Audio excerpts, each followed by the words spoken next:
Et c'est parti pour les petites sorties. Bienvenue à tous sur BFM Grand Lille et BFM Grand Littoral. Ce week-end au programme, on a rendez-vous avec une infirmière qui ne va pas vous ausculter mais vous faire rire. Caroline Estremo sera sur la scène de la Comédie de Lille lundi et mardi. Allez l'applaudir. À suivre également Coup de cœur lecture tout à l'heure avec Franck du Furet du Nord à Lille.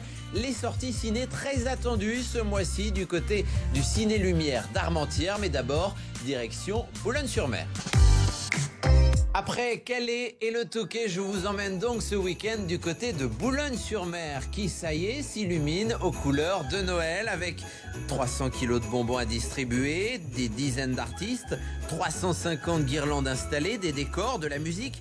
Tout est fait pour vous faire rêver à partir de ce week-end. Ce samedi notamment, défilé depuis la rue Nationale à partir de 17h. Le village de Noël prendra lui ses quartiers devant l'hôtel de ville à partir du week-end prochain. Allez, humour à présent. Son nom, Caroline Estremo. Elle est infirmière la journée, mais humoriste le soir. Allez l'applaudir lundi et mardi sur la scène de la Comédie de Lille dans son seul en scène, Infirmière sa mère. Infirmière sa mère, c'est le nom du tout premier spectacle de Caroline. Caroline Estremo. Salut Caroline. Salut.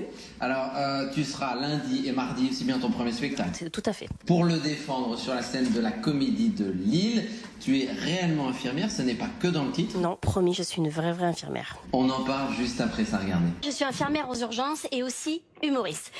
Ouais, je sais. S'il y avait bien 2 métiers à pas faire en 2020... On connaît l'investissement que ça demande d'être infirmière, comme d'autres métiers, celui-là particulièrement, surtout en ce moment. Comment tu fais pour trouver du temps et pour faire de l'humour? Ah, bonne question. Maintenant, je suis en pause. J'ai demandé ma mise en dispo parce que je ne pouvais pas cumuler et le travail et les spectacles. Il y avait beaucoup trop de travail. Ma cadre ne savait plus quoi faire de mes congés. J'en avais plus, clairement. Donc, il a fallu faire un choix et je me suis lancée dans les spectacles. J'aime mon métier, j'aime les gens qui viennent m'embêter tout le temps. La la la la la la la. À faire un choix aujourd'hui, si tu devais choisir entre les deux carrières? Ah, elle est terrible cette question. Elle est terrible parce que je peux pas me dissocier totalement d'infirmière. Pour moi, on est infirmière à vie. Donc je continue à dire infirmière / humoriste. Donc là, c'est sûr, c'est un rêve de gosse qui est en train de se réaliser. Donc là, je kiffe le moment. Il y a quelques mois, on disait que l'une de tes professions était indispensable, l'autre pas du tout. Quel regard tu portes sur ça? Je vais dire que les deux ont un côté essentiel. N'est-ce pas? Puisque infirmière, on en aura toujours besoin. Et puis, je pense que l'humour, on en aura toujours besoin pour affronter le quotidien. On a parlé de choix de profession. Justement, t'en parles aussi dans ton spectacle. Regardez. Je peux faire infirmière? Non. Pourquoi? Parce que quoi? Parce que t'as peu d'arguments. Ok. Madame les arguments, viens voir. Tout droit, c'est le front. Au fond à gauche, c'est le burn-out. Si tu trouves pas d'emblée, tu demandes à Manu, il connaît tous les raccourcis. Allez. Alors, ce qu'on voit dans ces extraits de ton spectacle, donc infirmière sa mère, c'est que l'une de tes professions en inspire l'autre. Oui, tout à fait. Ah oui, obligé. C'est-à-dire que ce qu'on vit au quotidien, nous les infirmiers, on a besoin de... C'est drôle. Alors, c'est pas vraiment ce que je veux dire, mais tu es obligé de rire de ce que tu vois au quotidien, sinon tu pourrais pas. Sinon tu sombres. Bien sûr. Donc, effectivement, ce que je fais sur scène, en fait, c'est ni plus ni moins que ce que font tous les soignants dans les salles de pause. On déverse, on rigole et on se marre de ce qui nous arrive. Donc, ça veut dire que sur scène, tu nous montres les coulisses de ton métier d'infirmière. Oui. Et donc, quand tu es infirmière... T'inverses aussi, tu prends ce que tu vis sur scène et tu fais rire tes collègues. J'ai pas eu l'occasion encore du coup de revenir pour parler de la scène, mais en tout cas quand j'étais à l'hôpital, j'utilisais beaucoup l'humour pour détendre les patients. Vous savez, les urgences, c'est comme Tinder. Jusqu'au dernier moment, tu sais jamais sur quoi tu vas tomber. Ce spectacle, tu l'as écrit seul? Oui. En fait, ça a commencé que j'ai posté une vidéo sur les réseaux sociaux comme ça pour plaisanter, et en fait ça a fait le buzz. Et il se trouve qu'il y a une ancienne infirmière qui avait monté un théâtre à Torigny-sur-Marne, le théâtre en Bordeaux, qui m'a contacté, qui m'a dit écoute, écris un spectacle et viens jouer. Moi, j'ai toujours voulu voir une infirmière sur scène. Et voilà comment ça a commencé. Sans avoir fait de théâtre avant? J'ai déjà fait du théâtre, mais t'es pas seul sur scène, tu vois. C'est ça. Comment tu te dis je suis capable d'écrire un spectacle qui dure 1h20? Ça, je le savais pas. Franchement, j'ai posé un coussin au sol, j'ai délimité dans mon salon pour dire ça, c'est la scène, voilà. Et je me suis dit j'espère que je suis drôle. Et voilà. De la même façon qu'on ressemble pas aux infirmières, tu sais, c'est trop super stylé dans les séries américaines, avec leur tenue cintrée, colorée, et leur stéthoscope, attends, du coup. Toi, en France, infirmière, tu t'amuses à mettre un stéto autour du cou, mais on te plaque au sol direct.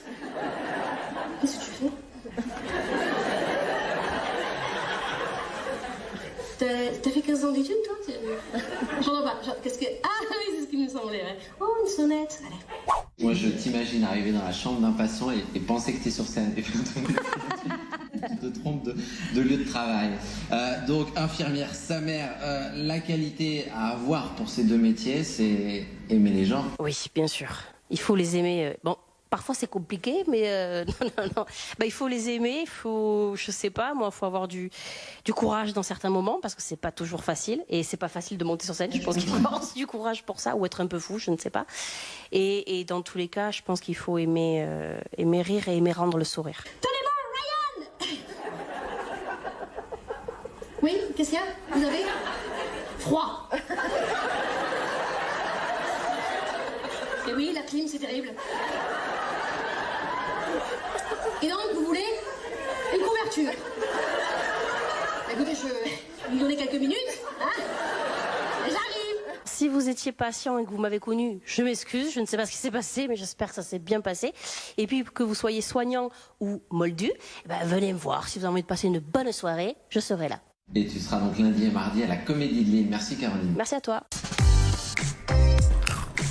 Allez, dans les salles obscures à présent, tout un tas de sorties à ne surtout pas louper en ce mois de décembre, notamment au Ciné Lumière d'Armentières où l'on retrouve Louane. Le 21 décembre, nous projetons le premier Matrix qui précédera l'avant-première de Matrix 4. Donc une soirée spéciale Matrix et Wachowski, le tout pour 12 €. Ainsi qu'une avant-première spéciale pendant les vacances de Noël. Le 27 décembre, retrouvez Kingsman Première Mission, le troisième opus préquel de la série Kingsman. Et pour les prochaines sorties, ne vous inquiétez pas, vous pouvez déjà retrouver dès maintenant SOS Fantôme l'héritage, donc SOS Fantôme 3 au cinéma d'Armentières, et également en pré-vente, que ce soit sur notre site ou en caisse, les prochaines places pour Les Tuches 4. Voilà, c'était Louane, c'était un plaisir, merci. Les Tuches 4 qui seront à l'affiche à partir de mercredi prochain. Allez, pour le plaisir, bande annonce. Alors Marteau, t'aimes toujours autant travailler?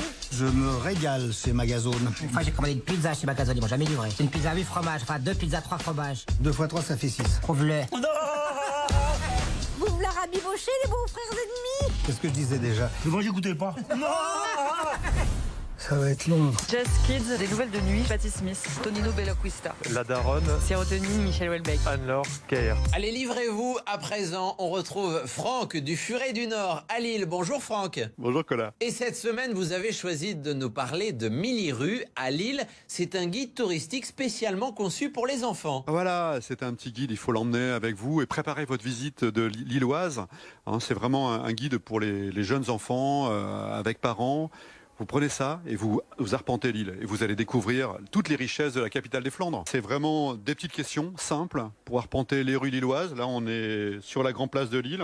Tu vois, on tourne les mots et les lettres que tu vois là-haut, le Lille, la Deux, le Flore, les cloches, l'idéal ou le beffroi. Donc, en fonction des lieux où tu es, tu as un espèce de petit questionnaire. Vraiment, c'est 2 petits personnages que tu suis qui s'appellent Flore et Basile. Allez, viens, je t'y emmène. Et voilà pour les petites sorties, j'espère que ça vous a plu. Il ne me reste plus qu'à vous souhaiter un excellent week-end. On se retrouve la semaine prochaine. D'ici là, évidemment, on s'appelle et on se dit quoi ?